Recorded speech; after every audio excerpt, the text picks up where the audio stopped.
un espacio en el que nos adentramos en las vidas de personalidades y figuras del país con un nuevo enfoque. Son historias detrás de los rostros que dejan huella y tú estás invitado a conocerlos, porque ahora abren los micrófonos del panel de análisis G9 en El Atrio de los Gentiles. Buenas tardes, bienvenidos a esta edición del Atrio de los Gentiles, edición de martes a las 3 de la tarde, martes que espero sea parte de una semana muy fructífera que será todavía más fructífera en lo que resta de semana. Como ustedes saben, esto se escucha y se ve los martes a las 3 de la tarde por Católica Radio, por las redes de la Universidad Católica. Y también pues se verá por quienes entren al repositorio en los próximos días, semanas, meses o años. De manera que el Atrio de los Gentiles también es una especie de ficha con una fotografía en el tiempo de algunas ideas, saberes, pareceres de las personas que nos honran con su participación, con su tiempo. Generalmente vienen de servir al país y de estar sirviendo al país. Ese es el caso esta tarde del doctor Linares. Yo le voy a llamar el doctor Linares como siempre le llamamos. Aquellos que tuvimos el privilegio también de ir al recinto de ciencias médicas, Linares, o el doctor Linares, que es realmente una autoridad, quizá el decano actual, primero de los terapistas del habla en Puerto Rico y de la disciplina. Pero una persona que ha desarrollado un trabajo intenso en el cuidado, manejo, atención, preocupación por las personas con condiciones especiales. Durante más de 40 años ha estado trabajando. Es natural de Quebradilla, como el 90% de los Linares de Puerto Rico, Nicolás Linares. Natural de Quebradillas y fue estudiante desde muy temprano de la Universidad de Puerto Rico en terapia del habla. Hizo su maestría en la misma disciplina, pero tiene la distinción o la característica muy particular de haber sido la primera persona de lo que allá llaman hispano que obtuvo un doctorado en terapia del habla en la Universidad de Urbana-Champaign en los Estados Unidos, en Illinois. Como les digo, hablar con Nicolás en cualquier momento, hace 35 años, hablar con él hace 20 o ahora, siempre es una experiencia de aprendizaje. Y para mí es un honor que esté con nosotros compartiendo esta tarde. Nicolás, ¿quieres añadir algo a esta muy famélica presentación que queda muy corta ante tus merecimientos? Adelante. Muchas gracias, licenciado. Gracias a Inocencio por esas palabras. Pues nada, solamente añadir que me apasiona el mundo de la investigación también en el área de discapacidades humanas, ya que es poquito lo que sabemos del cuerpo humano todavía, especialmente del cerebro, ¿verdad? Todas nuestras funciones cognitivas, motoras, sociales, comunicológicas y de aprendizaje tienen su base en el cerebro.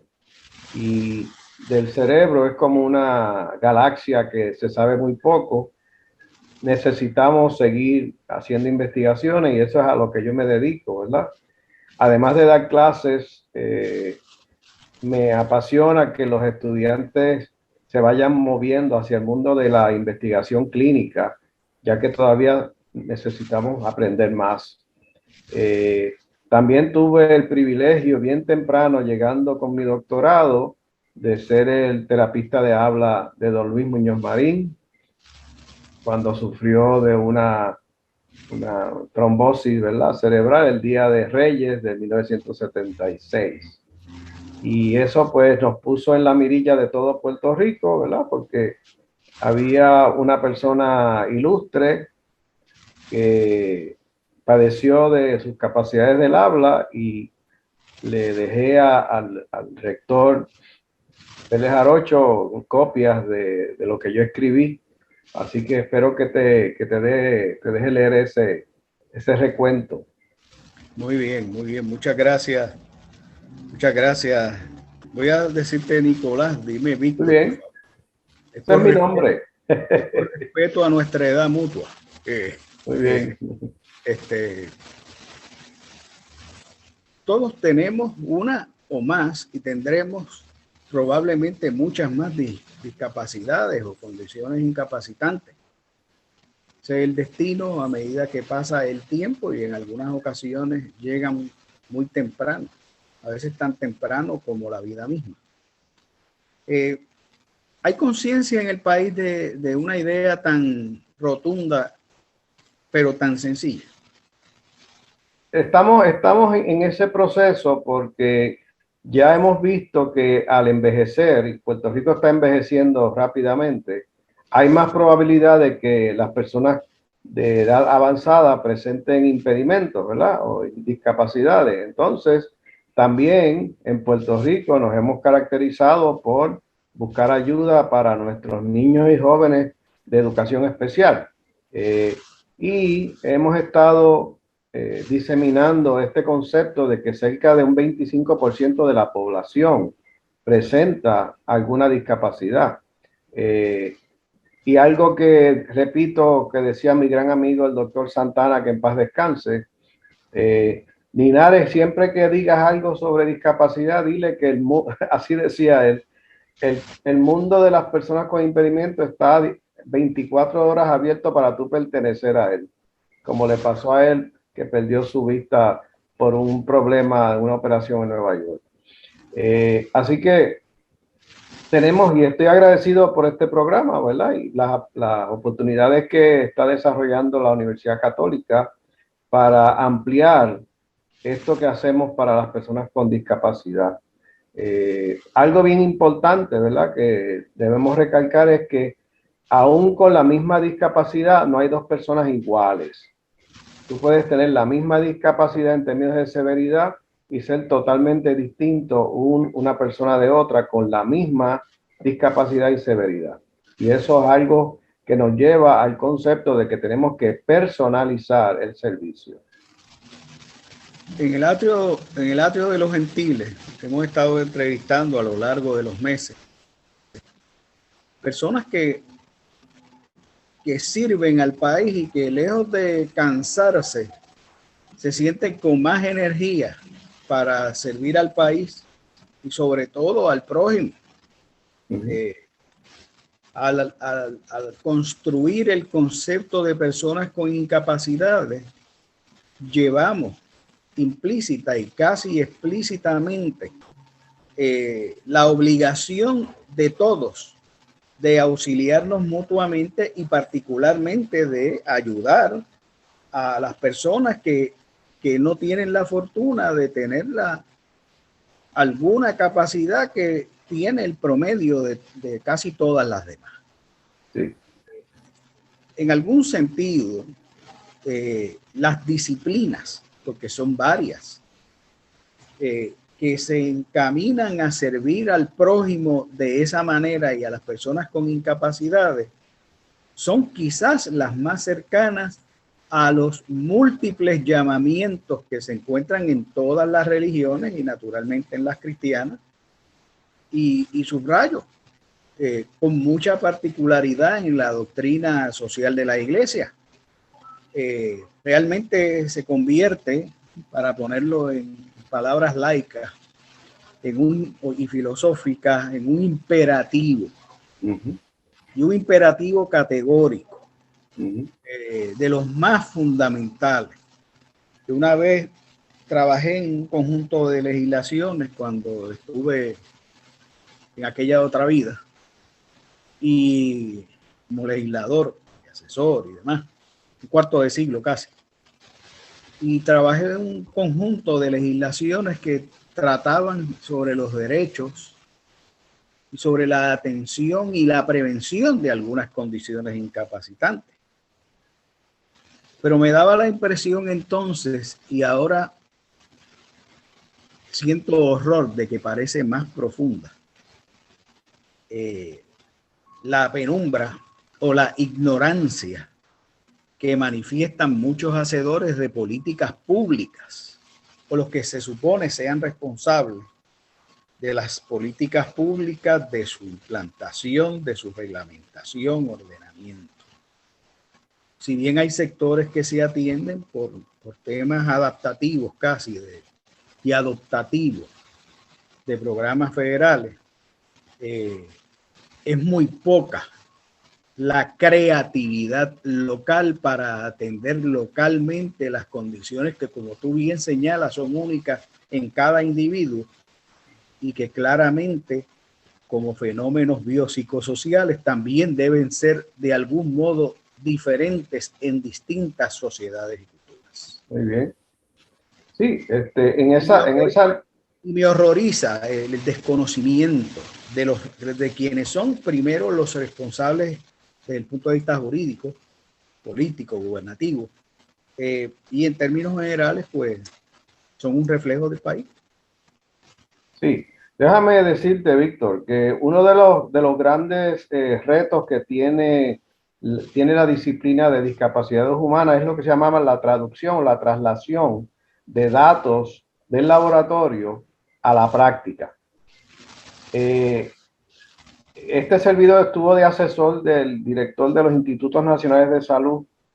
Yo representaba a la población hispana y allí se nos trajo, ¿verdad?, que se está usando solamente cerca de un 30% de lo que se conoce.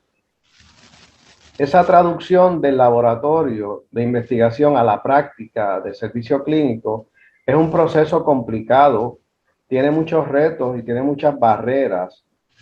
Y entonces es algo que hemos contemplado atacar, ¿verdad?, en los proyectos con la Universidad Católica, de manera que lo que se averigua que funciona se use de manera expedita por los planes de salud, los profesionales de la salud, la educación y la rehabilitación, porque todavía estamos atrás en muchas de las cosas que se hacen. Y si vamos a personalizar el servicio, esta personalización tiene que ser también llevada a cabo por un equipo interprofesional, ya que hay tanta información que se ha recopilado que no hay un solo profesional que lo pueda saber todo. El área mía de especialidad es trastornos de habla y comunicación en niños y jóvenes con autismo. Y en autismo nada más, Víctor, se publican cerca de 35 artículos diarios. Así que de las 13 discapacidades que se manejan en el Departamento de Educación, en Educación Especial, imagínate tú, para mantenerte al día en todas esas disciplinas o esas discapacidades, pues es un reto, es casi imposible. Por lo tanto, para que el servicio para la persona con discapacidad sea personalizado, sea interprofesional y sea basado en evidencia, necesitamos nuevos mecanismos para que ese servicio se pueda llevar a cabo y que la persona se rehabilite o logre alcanzar mejores metas del funcionamiento. Por ejemplo, ya hay evidencia de que en los primeros 4 meses del embarazo, ¿verdad?, la madre embarazada se tiene que cuidar mucho porque cualquier situación que afecte a ese feto en esos primeros 4 meses va a afectar su sistema nervioso, especialmente el cerebro. Y en Puerto Rico hay muchas mamás pobres, ¿verdad? Embarazadas que no reciben manejo adecuado por distintas razones. Pues eso puede estar detrás de que Puerto Rico es una de las jurisdicciones de Estados Unidos con más discapacidades en las escuelas públicas. Cerca de un 36%, imagínate tú.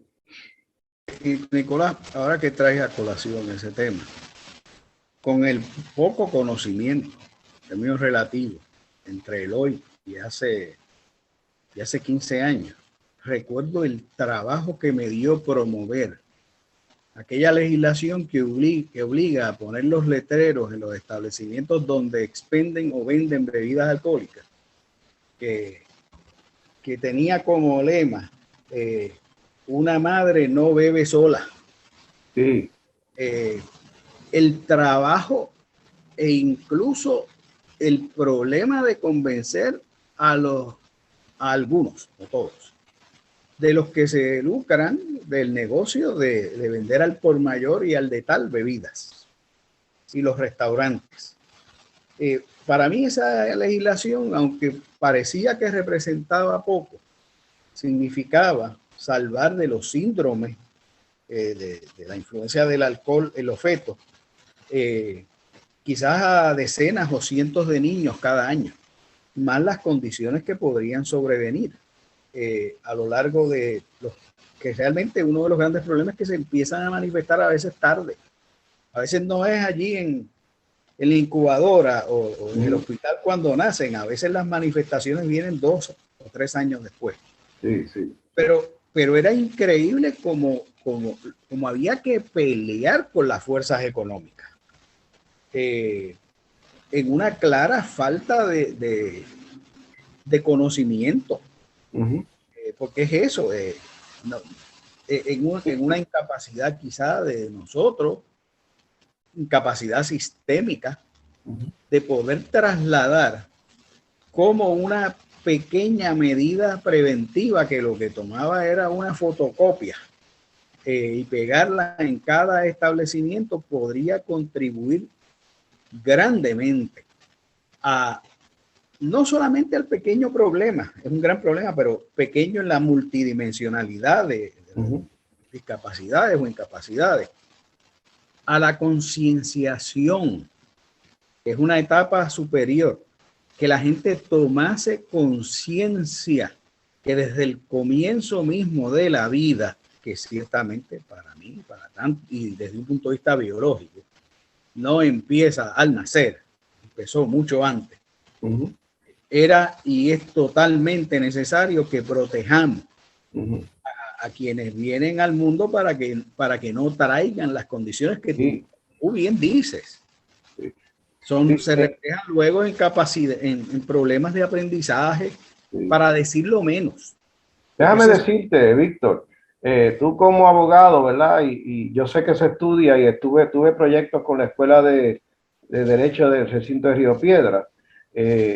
Hay una incidencia bien alta de niños con problemas específicos de aprendizaje y problemas de lenguaje en las instituciones juveniles, que es un círculo vicioso porque este chico tuvo un historial prenatal de riesgo, nace con una discapacidad que a veces no es visible y ya en 3º o 4º grado empieza a tener problemas para aprender, su autoestima baja, decide irse de la escuela.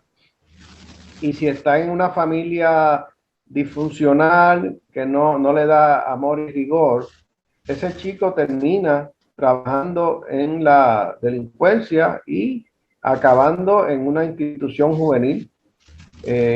Así que es, por ejemplo, lo que hemos visto en Estados Unidos y en Puerto Rico últimamente de tantos jóvenes violentos, tiene mucho que ver con que no hay prevención. Y muchos de estos chicos, cuando están en la escuela, ya daban evidencia de que había un problema y los sistemas no están preparados para darle servicio de manera preventiva. En lo que estamos dialogando, ¿verdad? Para la Universidad Católica, estamos enfatizando ese proceso preventivo.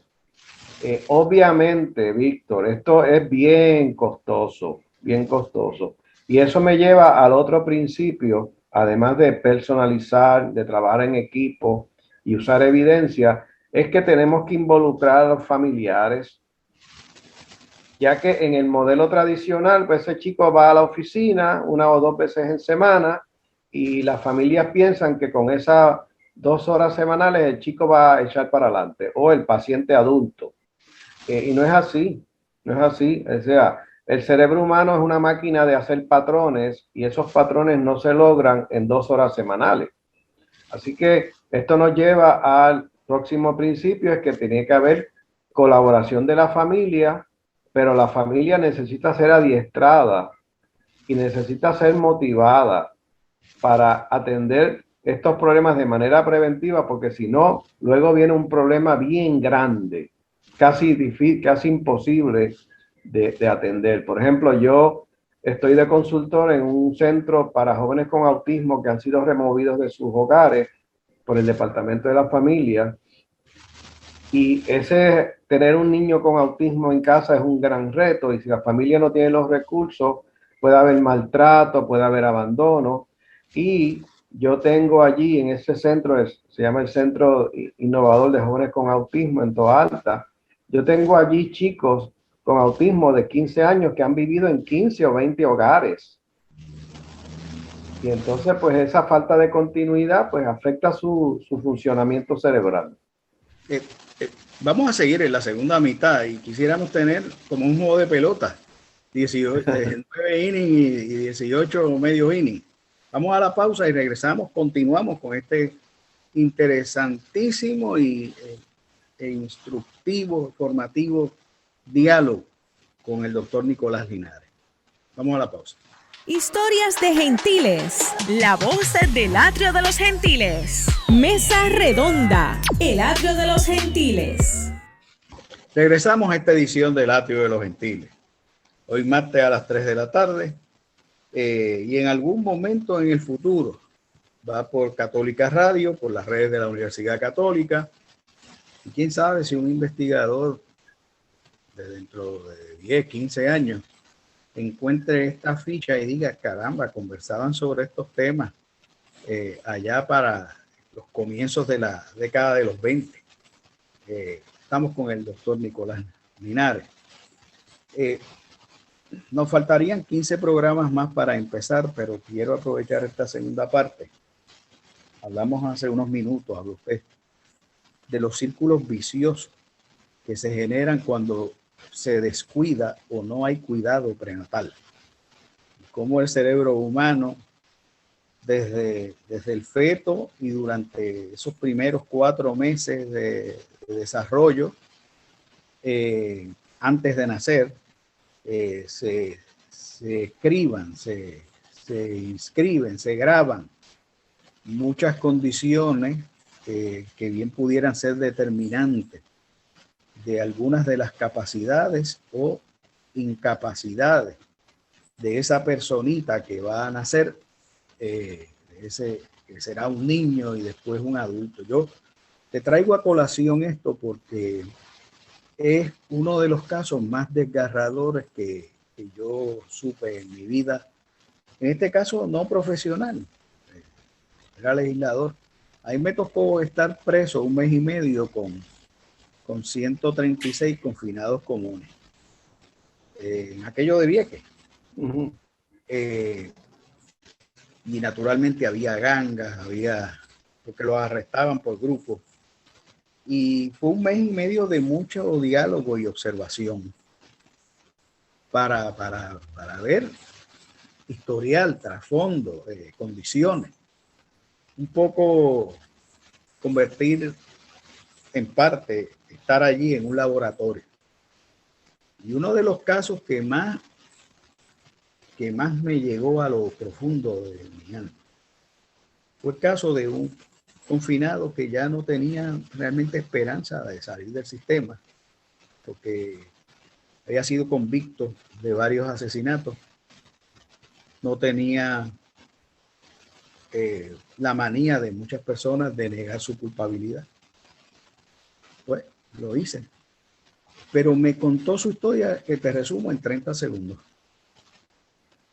Tendría 20 y pico de años y me dijo, yo me he pasado desde los 10 años, gran parte de mi vida, excepto año y medio, encerrado en alguna institución. Desde los 10 años. Y yo le dije, ¿y cómo empezó esto? Y me dijo, pues mi papá era adicto y lo mataron. Mi mamá era adicta y se murió. Y yo fui rodando de hogar en hogar hasta que me fugué y después me metieron en la institución de menores y ahí fui a la cárcel estatal y ahora llegué a la cárcel federal. Una persona, un muchacho inteligentísimo, se notaba, pero con muchas cicatrices y algunas discapacidades. Sin embargo, era un líder de los de su grupo, eran como 30. Voy a mencionar el pueblo, ¿verdad? Pero tiene que estar todavía en la cárcel. Evidentemente, pasando el resto de su vida y debe tener ahora 40 y pico años, tendría 20 y pico entonces. Y lo que quiero trasladarte y trasladarle a la audiencia, esto es importante, es que a veces se asume una actitud de que vamos a dedicar los recursos a los inocentes, porque no hay mucho. Esa actitud es ¿verdad? Una manera extraña de razonar, de racionalizar y de racionar, dicho sea de paso. Y en este caso, si tú miras la vida de ese muchacho vino con 3 strikes al parque de pelota. Iba casi inevitablemente a ser uno de los que iba a ser condenados de la tierra. ¿Y por qué digo esto? Estamos por Católica Radio. Conocemos la parábola en Mateo. ¿Quiénes irán al reino de los cielos? Pues los que me vestiste, los que me diste de comer cuando tenía hambre, los que me diste de tomar cuando tenía sed, los que me visitaste cuando estaba preso. Y para mí, las condiciones incapacitantes, no ya los presos también, las condiciones incapacitantes de cualquier ser humano son como los barrotes de una jaula o como la puerta que se abre para el despliegue de la libertad y las capacidades. Sí. Y me gustaría que retomaras la idea que estabas desarrollando justo en la pausa sobre este particular. Sí, mira, una de las maravillas que la divinidad nos ha regalado es el cerebro humano. El cerebro humano es un mecanismo de captar, grabar, accesar y usar patrones. Por ejemplo, ahora mismo cuando yo estoy hablando en castellano, yo no estoy ya pensando dónde pongo la lengua, los labios, la mandíbula, la úvula. Todo está grabado en un prototipo y sale de manera automática. ¿Okay? De la misma manera que yo no podría ahora estar pensando en cómo articular, sino que sale del cerebro. De la misma forma, las conductas sociales se graban como patrones. Y esos patrones se aprenden desde pequeños. Y cualquier sistema de rehabilitación, de educación especial, de habilitación, tiene que operar bajo el principio de qué pasa en esos patrones y cómo podemos eliminar esos patrones de manera intensa y basada en evidencia. Uno de los patrones más difíciles para todos nosotros es la ansiedad. La ansiedad es un patrón que se aprende. Y entonces no solamente se resuelve con una visita de 1 hora al mes y que te den unos medicamentos, sino que tiene que haber unos cambios de conducta de ese patrón para que la persona pueda rehabilitarse. Lo mismo pasa con los chicos en las instituciones juveniles. Son patrones de conducta aprendidos y automáticos.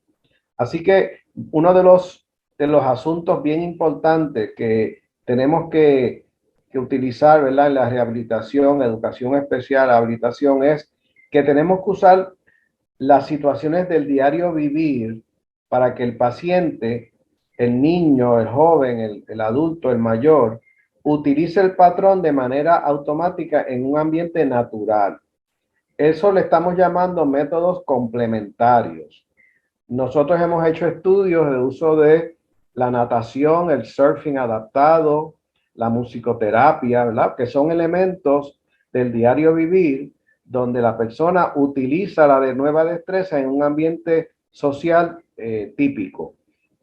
Y eso es lo que vamos también a enfatizar en nuestros proyectos, y es que se aprenda no solamente a dar tratamiento en un cubículo, en una oficina, sino cómo trasladar ese tratamiento a la vida rutinaria con apoyo de los familiares o de voluntarios.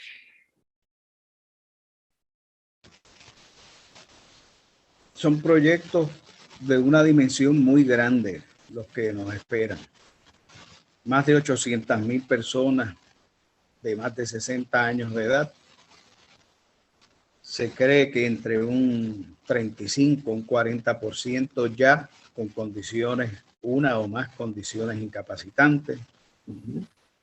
Segmentos a lo largo de toda la sociedad, del espectro de edad, de los grupos etarios, como le llamaban allá en ciencias médicas, grandes. Se estima que quizá entre una quinta y una cuarta parte, al menos, de la población del país tiene condiciones incapacitantes. Traigo a colación este tema al especialista y al estudioso de tantas décadas. Se ha estado intentando promover por la vía judicial, ya que otras vías no han funcionado, que se les reconozcan a las personas incapacitadas, que en Puerto Rico exceden el 500,000 que reciben compensación del Seguro Social por las incapacidades. Que se suplemente ese ingreso con el Seguro Social suplementario, un ingreso suplementario adicional.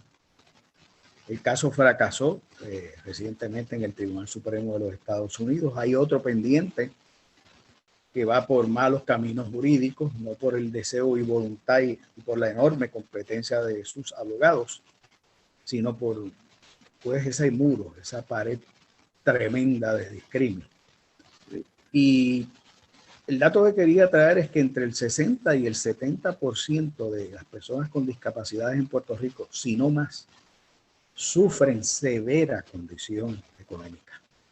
Y no tienen los recursos económicos y familiares para que la intervención sea intensa. Intensa y efectiva. Sí. ¿Qué tú, y sé que es una injusticia, ¿verdad? Pero ¿qué tú nos puedes decir en algunos minutos sobre lo que debemos hacer localmente en vista de que lo poco adicional tampoco está accesible por muros y ficciones jurídicas? Sí. Sí, uno de las innovaciones que tenemos que hacer para todos los grupos con discapacidades, especialmente los adultos mayores, es crear nuevos proyectos que sean costo efectivos. Porque ya la situación fiscal de Puerto Rico es difícil, pero hay mucha gente retirada que todavía está muy bien de su mente, que pueden tener proyectos de visita a estos centros, ¿verdad? Otro asunto que nosotros debemos sacar a los ancianos a llevar a cabo actividades en la comunidad, porque eso reduce la velocidad de las demencias con que se desarrollan las demencias. Hace poco vi un estudio, sacaron a unos ancianos de un hogar y los llevaban a la playa a pintar. Esos ancianos que fueron a la playa a pintar, que eso no es nada del otro mundo, o sea, eso no requiere un doctorado. Esos ancianos que fueron a la playa a pintar, cuando regresaban al hogar, tenían mejor funcionamiento y bajó la velocidad del deterioro cognitivo en ellos. Así que, Víctor, tú como abogado estuviste en la legislatura. Nosotros tenemos que legislar para que haya innovaciones costo efectivas, porque es la única manera de que vamos a frenar este deterioro social que tiene que ver con el envejecimiento de la sociedad, de manera, como dicen los psicólogos evolutivos, no desaparezcamos en unos años futuros, porque no hay quien nos atienda y los jóvenes se están yendo o no están naciendo tantos chicos. Fíjate los números de las escuelas públicas, cómo bajaron los números, los solicitantes a las universidades. Esto es un tema de un congreso legislativo con científicos que, basado en evidencia, desarrollemos unas estrategias costo efectivas para frenar este deterioro de la sociedad por las discapacidades que no se atienden a tiempo o de manera costo efectiva. Si vas a repetir la exhortación, que sé que la habrás hecho y la habrás traído a distintos foros, y necesitas apoyo, al menos en el mundo legislativo, cuenta conmigo como voluntario. Porque esto es más terrible, ¿verdad? Yo creo que sin darnos cuenta, a pasos agigantados, estamos estructurando un modo de eutanasia para toda la sociedad. Y no hay nada más, la palabra es muy fuerte, pero no hay nada más contradictorio, es más repugnante a las nociones de dignidad humana que dejarnos que eso suceda. Así que cuenta conmigo. Muy bien. Muy bien. Y nosotros tenemos, como decíamos al principio, antes de terminar, nosotros tenemos que propiciar que lo que se averigua con investigaciones científicas se traslade a la práctica y que no pase todo este tiempo, ¿verdad? Porque dime tú, toda esa inversión que se hace de dinero para investigaciones y que se está usando cerca de un 30% nada más de los datos, eso pues da ganas de llorar. De hecho, yo me reuní con el director del Instituto Nacional de Salud Mental en Estados Unidos y estas fueron sus palabras que a mí me impresionaron. Me dijo: doctor Linares, en términos de salud mental, los Estados Unidos de América es un país en desarrollo. Así dijo. Al otro día de esa reunión que yo tuve con él fue la masacre esta que hubo en la escuela. Y había evidencia de que ese chico no estaba bien y nadie hizo nada. Está hablando de la de Uvalde en Texas. Sí. Porque ha habido 308 y en escuela mi conteo va por 38. Sí, así, eso es. El chico de 18 años realmente tenía un historial de que... Seguro. Ahora, déjame decirte, Víctor, porque he sido también consultor de educación especial. Ahora mismo, los maestros, cuando reciben a los niños en los salones, casi la mitad de los estudiantes que están sentados allí con ese maestro son de educación especial. Ese maestro está solo haciendo lo imposible para que ese currículo se desarrolle en ese cerebro, ¿verdad? Pero dime tú qué gran reto de tener, si son 30 muchachos, 15 de educación especial sin apoyo. Eso es otro asunto que tenemos. Y por último, quiero que lo recalco con mis estudiantes en la universidad. Nosotros tenemos que ser bien realistas en lo que buscamos que aprendan nuestros chicos de educación especial. Hay una información que es básica y hay una información que es chévere. Vamos a asegurarnos que la básica la tengan. El saber las capitales del mundo es chévere para después, pero saber los nombres de los compañeritos del salón es básico. Yo he visitado escuelas donde los maestros me han dicho: ay, Linares, este nene con autismo se sabe todos los nombres de los dinosaurios. Y yo digo, pero se sabe otras cosas que son más funcionales. Así que, Víctor, bien importante que nosotros recalquemos que la educación especial en Puerto Rico debe lograr que esos chicos salgan con destrezas para el mundo del trabajo y para la vida independiente. ¿Hacia dónde vamos, doctor Linares? ¿Hacia dónde debemos caminar? ¿Qué proyectos están en el horizonte? Bueno, mi gran proyecto en la Universidad de Puerto Rico y ahora ayudando también a la Universidad Católica es lograr que más personas desarrollen investigaciones sobre nuestras realidades. Porque tú no puedes dar un tratamiento personalizado si no averiguas cuál es la realidad psicológica, biológica, de servicios de nuestra gente aquí en Puerto Rico.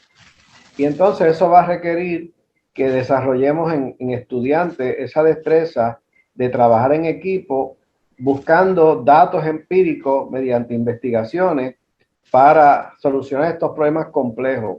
Y más que nada, cómo podemos lograr que esos datos sean usados por los jefes de agencia, por los legisladores, por las familias, por los mismos individuos con discapacidades, para mejorar su calidad de vida, porque como decía mi gran amigo Santana, todos vamos a tener una discapacidad en algún momento de nuestras vidas. Y tenemos que sembrar para otros y para nosotros mismos. Doctor Linares, ya mismo nos avisan que nos queda un minuto. De verdad que tenemos que programar otra visita al atrio. Te ha dado pensamiento y teoría y ha dado consejos muy prácticos. Pero, ¿qué le dice a nuestra audiencia? Y pensando ahora en que probablemente el programa se lo asignen en cursos a estudiantes generalmente jóvenes. ¿Qué le dice usted a esos jóvenes que están buscando su desarrollo académico, profesional? Pues fíjate, la invitación es la siguiente. El mundo hispano en esta parte del mundo es bien amplio. Somos muchos los hispanos. De hecho, en los Estados Unidos de Norteamérica, los hispanos es el grupo minoritario mayor ahora mismo. Y hay muchas oportunidades de servicios clínicos, educativos, sociales para estas poblaciones de estudiantes que se preparan aquí en Puerto Rico para servir a estos lugares, ¿verdad? A personas en estos lugares, en Latinoamérica, hasta en España y en Estados Unidos. Así que los invito a que estén atentos a lo que vamos a ofrecer, ¿verdad? En un futuro bien cercano, para que escojan una disciplina con la cual estén felices por ayudar a los demás y que a la misma vez tengan oportunidades de trabajo aquí y en otros lugares. Doctor Linares,